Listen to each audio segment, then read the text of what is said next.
Something that the US is going to have to deal with was played on Arab language television, and already people are saying, well, they don't really care about his apology. Well, of course they don't, because this is a huge mistake by, and I don't think one should concentrate only on the Arab world.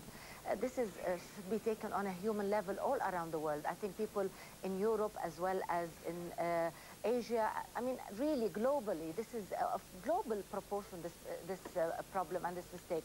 And let me add something. I was, to be honest with you, quite shocked when I heard Ronald Rumsfeld say this afternoon that he failed to realize the impact of what has happened.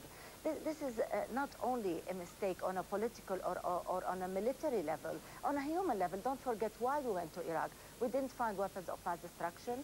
We went to straighten up the abuse of human rights. And where did we end?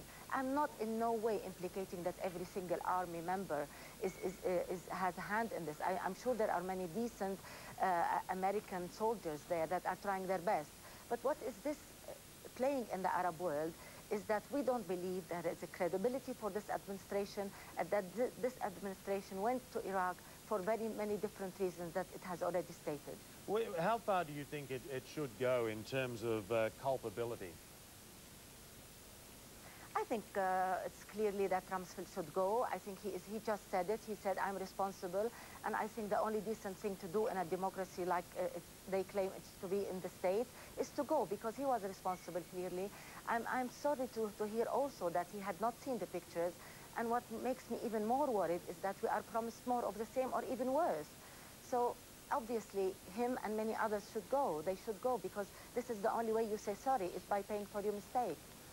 Baria, though, one other, just on the reverse side there, for the Arab world as they watch this, and some parts of the Arab world, no doubt, delighting in the discomfort of the Bush administration, is it not at the same time a lesson in how democracy can work?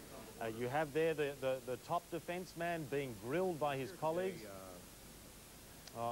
Yes, you have a point there, I think, but I would have liked it to have been done with... All right, unfortunately we have to leave Baria there because this testimony is about to begin. A handful of miscreants broke our laws, embarrassed their country, and created an international incident.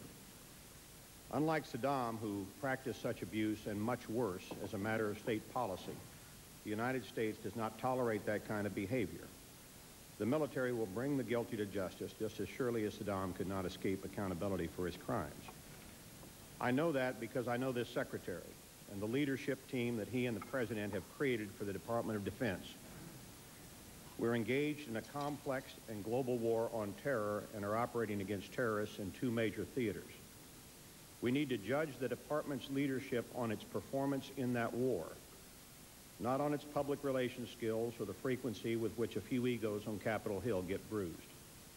And in that area, the Secretary and his colleagues have consistently demonstrated excellent management skills and superior military judgment. Today, some people with 20/20 hindsight ask why the Secretary didn't drop everything to personally investigate the abuses when they were first